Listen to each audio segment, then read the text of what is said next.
A very good evening and welcome to the News at 6, where we get you the day's top developing stories. I'm Tracy Shilshi and here are the headlines. Prime Minister Narendra Modi is on a two-day visit to Gujarat, launches 6 projects of the Kandla port in Kutch district, praises Kutch for becoming the fastest growing district.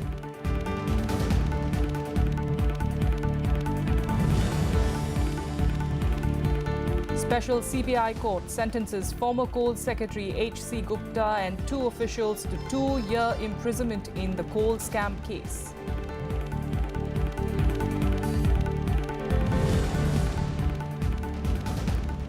Finance Minister Arun Jaitley files fresh defamation suit against Delhi Chief Minister Arvind Kejriwal, seeks 10 crores in damages over objectionable word used by lawyer Ram Jethmalani.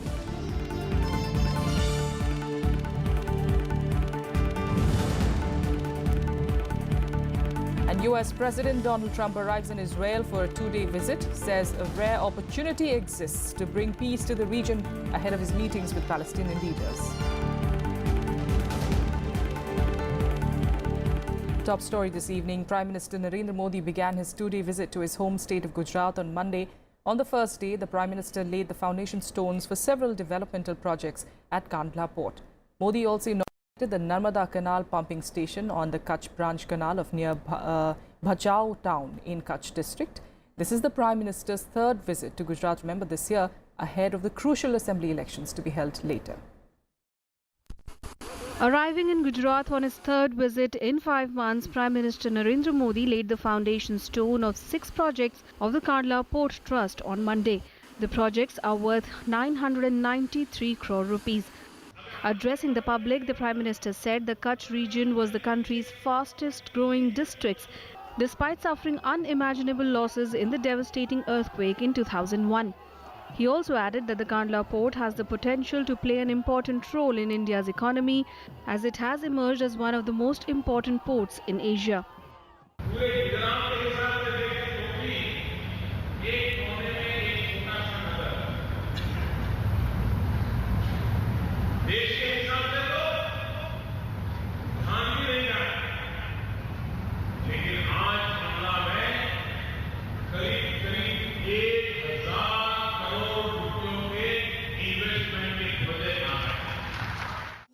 On Tuesday, the Prime Minister will attend the ongoing annual general meeting of the African Development Bank in Gandhinagar.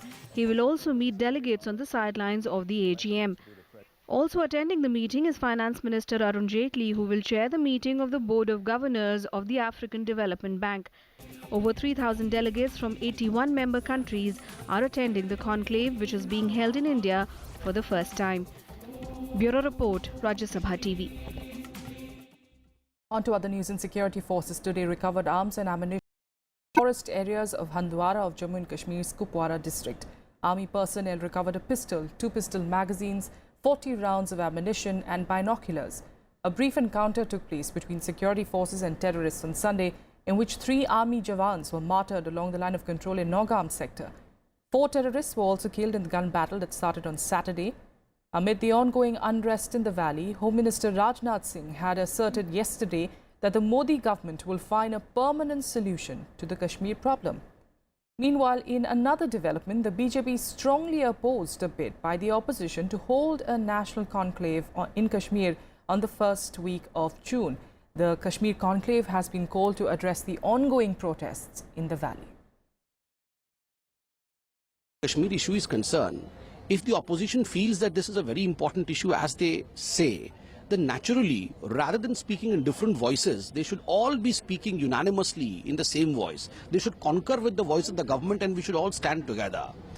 We always have maintained that Kashmir is an integral part of India, and Bharatiya Janata Party till its last breath will fight for that, and we stand by the people of Kashmir. But the confusion that the opposition parties are creating by saying that the separatists are also stakeholder is something that we contest. We firmly believe that the stakeholders in Jammu and Kashmir are those who believe in the constitution of the country. We should not speak differently. We should all be united on this issue. Shiv Sena Chief Uddhav Thackeray on Monday urged the Election Commission to bar the Prime Minister and Chief Ministers from addressing election campaign rallies. Addressing a rally at Panvel in Maharashtra, Thackeray accused ruling parties of not fulfilling election promises later. Taking a dig at the Maharashtra government, Shiv Sena chief claimed that Chief Minister Devendra Fadnavis announced a package of 6,500 crore rupees for the Kalyan Dombivli Municipal Corporation, but not a single rupee has reached it after the elections, he alleged. Thackeray also said the promises made by a ruling party has a different implication, unlike those made by other parties. Notifications were issued for the by-elections to the 10 Rajya Sabha seats from Goa, Gujarat and West Bengal.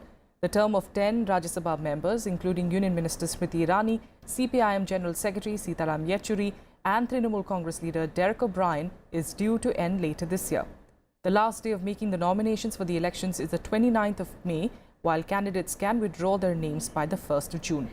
Now, of the 10 retiring members, 4 are from the Trinamool Congress, 3 from the Congress, 2 from the BJP and 1 from the CPIM. Former West Bengal Congress President Manas Bhunia and the ex-GNLF leader Shanta Chhetri are among the 5 Trinamool Congress candidates announced for the Rajya Sabha seats from the state. TMC has renominated 3 of its sitting RS members, including Derek O'Brien. Elections are scheduled to be held on the 8th of June.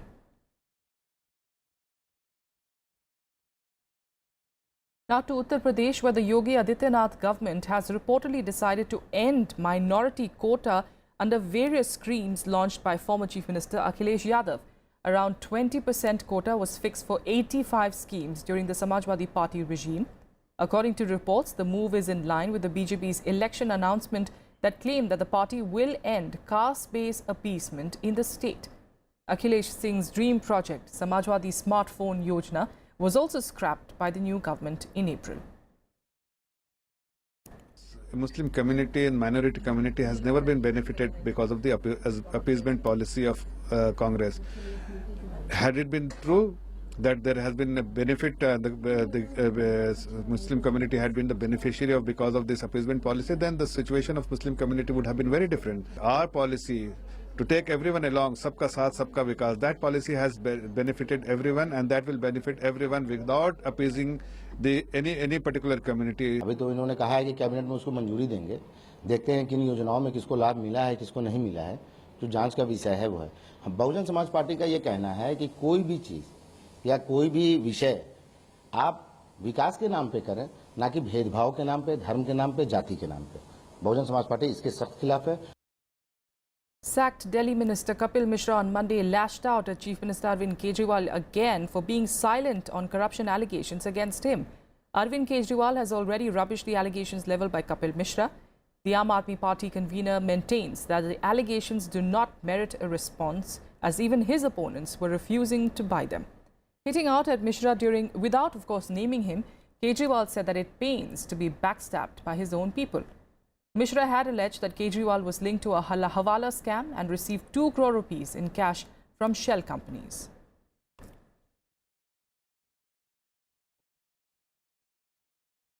पहली बार ऐसी राजनीति किसी ने इस देश में की है कि अगर वो जेल से बाहर है, इसका मतलब वो ईमानदार है। तो जेल में तो शीला दीक्षित जी भी नहीं है, जेल में सुरेश कलमाणी भी नहीं है, जेल में रेड्डी भी नहीं है, जेल में दाऊद इब्राहिम भी नहीं है। तो अरविंद केजरीवाल की इस नई राजनीति के हिसाब से ये सारे लोग ईमानदार हैं। पिछले कुछ दिनों में खूब आरोप लगाए गए मेरे खिलाफ, मनीष सिसोदिया के खिलाफ, सतिंदर जैन के खिलाफ, पार्टी के खिलाफ, फंडिंग को लेकर बिल्कुल बेबुनियाद आरोप, कोई सबूत नहीं, कुछ नहीं, बस कीचड़ फेंक रहे थे। In other news, the Indian Railways luxury train service Tejas Express was launched today. Railways Minister Suresh Prabhu flagged off the service between Mumbai and Goa. The train that started from Mumbai's Chhatrapati Shivaji terminus will reach Goa's Karmali station in 9 hours. Tejas Express is equipped with modern facilities like CCTV cameras, Wi-Fi and smoke and fire detection system. On-board facilities will include tea and coffee vending machines, snack tables and magazines, besides entertainment and local cuisine. The semi-high-speed train will run between Mumbai and Karmali 5 days a week under its non-monsoon schedule and 3 days a week during the monsoons. Bookings for the train started on Sunday. Tejas Express's executive class fare has been fixed at 2,680 rupees with food and 2,525 without food. For the AC chair car, the fare is 1,280 rupees with food and 1,155 rupees without it. However, passengers will also have an option of availing the on-board catering services.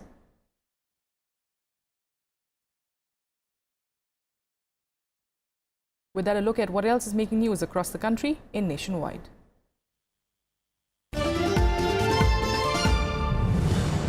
A special CBI court sentenced former Coal Secretary H.C. Gupta and two senior officials in a coal scam case to a 2-year imprisonment. A fine of 1 lakh each was also imposed on them. The court also imposed a fine of 1 crore on convicted private firm Kamal Sponge Steel and Power Limited, while its managing director Pawan Kumar Ahluwalia was awarded a 3-year jail term.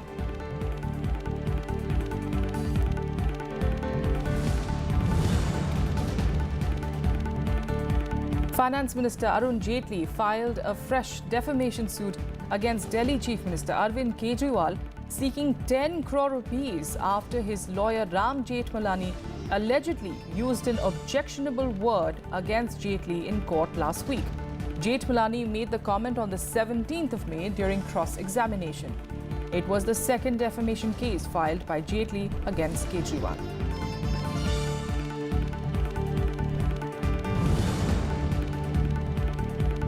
The Delhi High Court today sought responses from former Telecom Minister Dayanidhi Maran, his brother and industrialist Kalanidhi Maran, and others on a CBI plea challenging their discharge in the Aircel Maxis graft case. Justice I.S. Mehta issued the notices on the CBI plea against the 2nd February order of a special court discharging all the accused in the case. The High Court meanwhile asked the Maran brothers to respond to the plea and fix the matter for hearing for the 29th of August.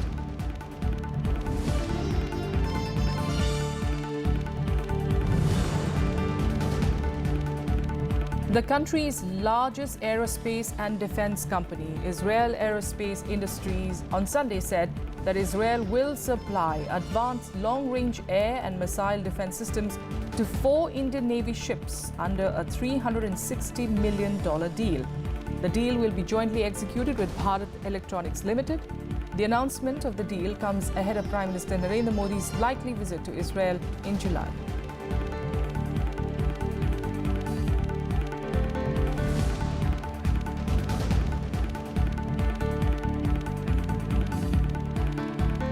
With that, a quick break here. We'll be back with more national and also the top international stories in a bit. Stay with us.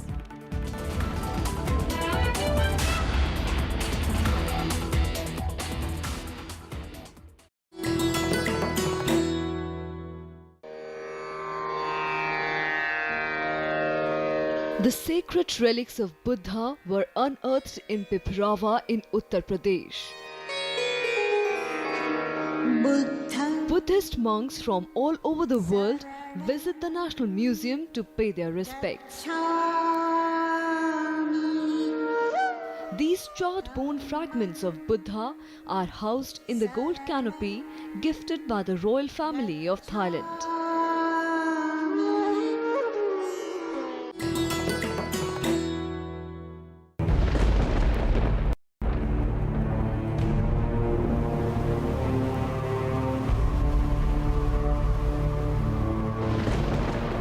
This is Kibutu in Arunachal Pradesh, East Point East on the map of India.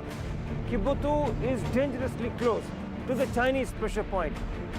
We see first-hand and unseen areas of sand dunes and see how BSF is guarding this difficult territory along the Indo-Pak borderline.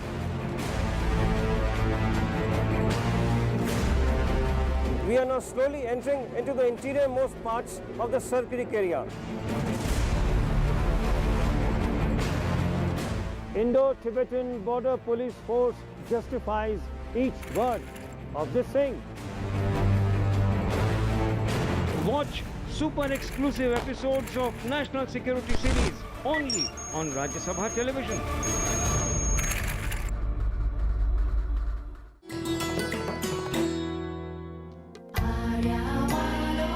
Situated at a height of 3,048 meters, the town of Tawang in Arunachal Pradesh is claimed by both India and China.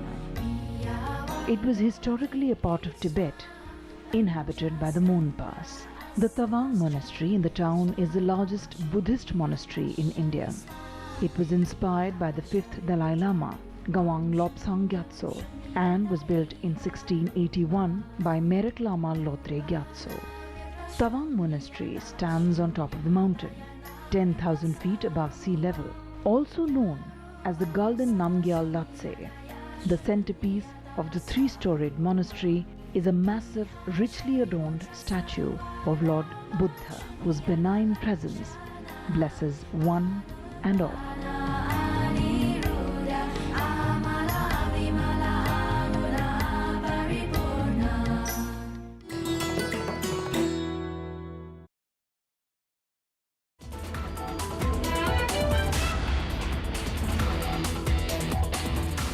Welcome back. China today said that there was no change in its stance on admission of non-proliferation treaty states into the NSG, effectively dismissing India's chances of entering the 48-member elite club at its crucial meeting next month.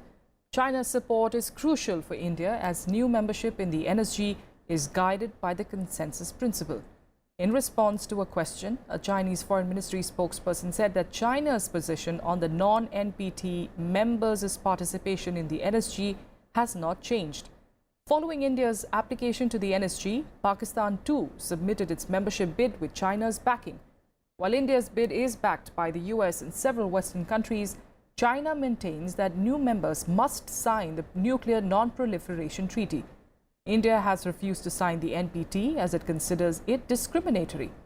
Following India boycotted the Belt and Road Forum last week, analysts feel that China's position on India's entry in the NSG will be further hardened.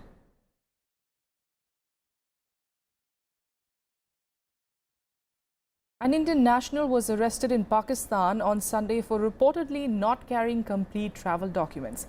Sheikh Nabi Ahmed was arrested from the F8 sector in Pakistan's capital city of Islamabad.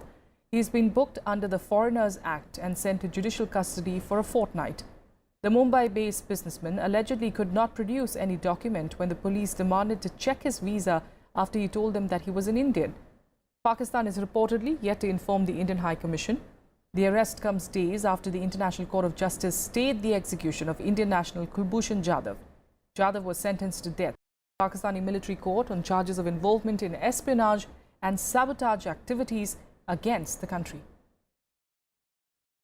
Bharat सरकार कार्रवाई करेगी, लेकिन इस समय पाकिस्तान की मति भ्रम हो गई है और दिशाहीन हो चुका है। पाकिस्तान को समझना चाहिए इस प्रकार के काम को नहीं करना चाहिए।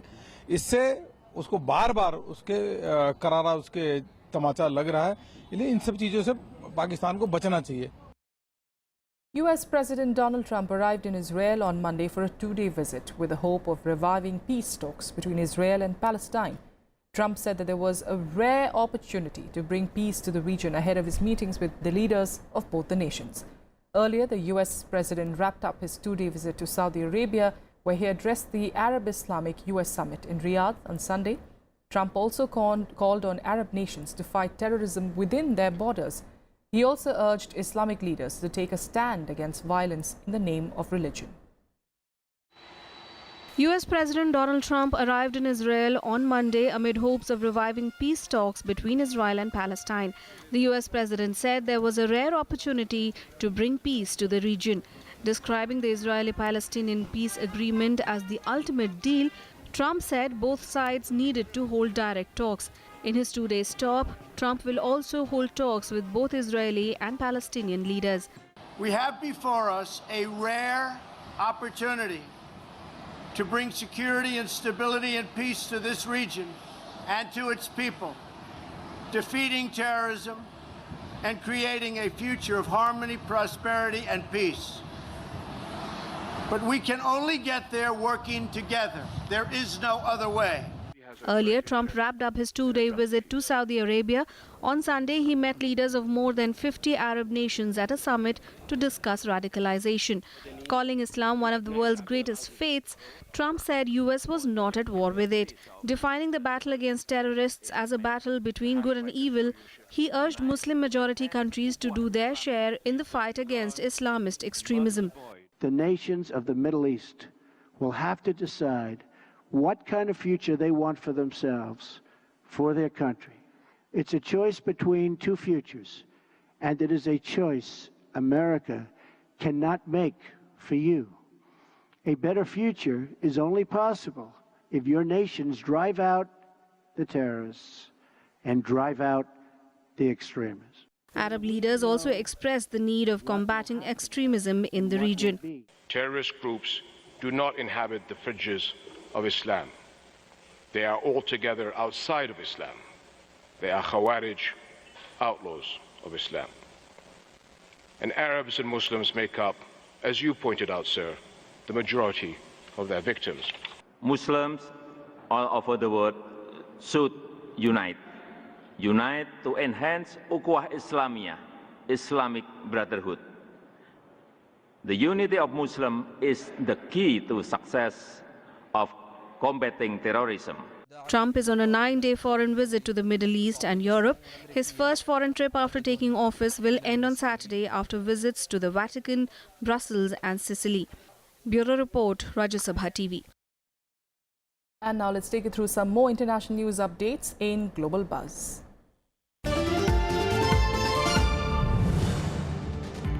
"24 people were injured in a bomb blast at the Phramong Tuklao Hospital in Bangkok on Monday. The hospital is in fact popular with soldiers and their families and retired military officers. Monday is the anniversary of the military coup that toppled a democratically elected government. So far, no group has claimed responsibility for the blast.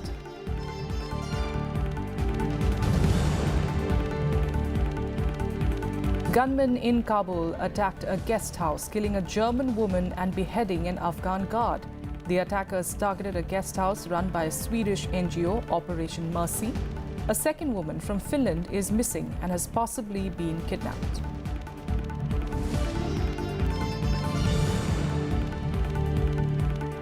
The EU is set to approve a mandate on Monday for the European Commission to start negotiations for Brexit from the 27-member bloc. Also, former EU Commissioner Michel Barnier will be appointed as the lead negotiator. The first phase of the negotiations will be guided by directives adopted on Monday and will refer to the citizens' rights, the agreement over Brexit and the legal uncertainties surrounding it.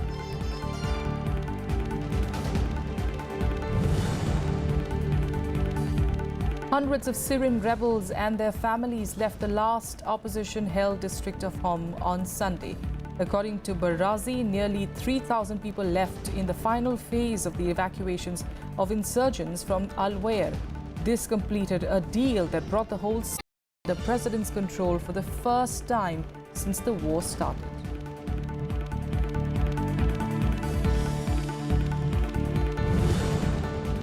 And now let's change tracks. Get you all the latest from the world of sports in Sports Beat. India lost to Denmark 1-4 in their opening match of the Sudirman Cup Mixed Team Championship. India lost the first 3 ties, mixed doubles, men's singles and men's doubles, to go down 0-3 in the 5-match rubber. PV Sindhu's win was the only bright spot as she won her women's singles match, making it 1-3. India will next face former champions Indonesia.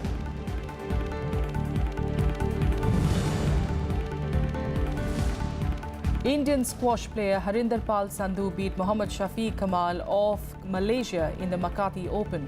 Sandhu beat his opponent 11-5, 11-7, 11-7, and it was the 6th career title for the second-seeded Pal and second successive PSA event final in the space of just a month.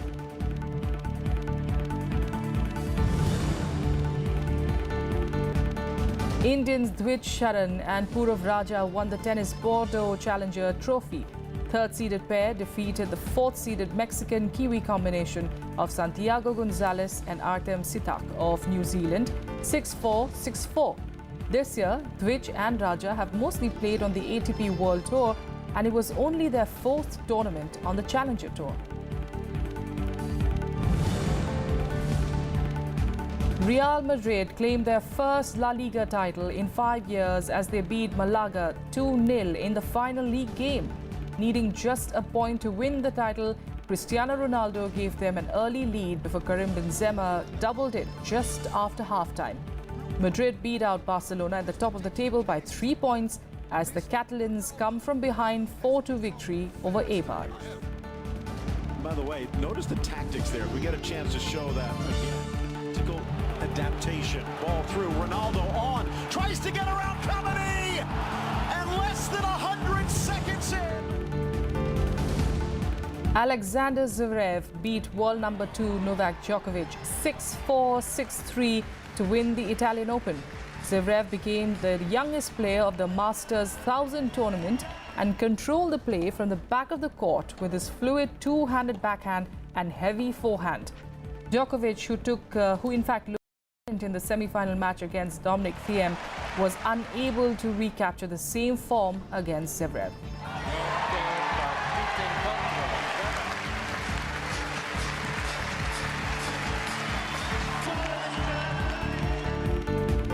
That's all we have for you on the news at 6. Thank you so much for joining us.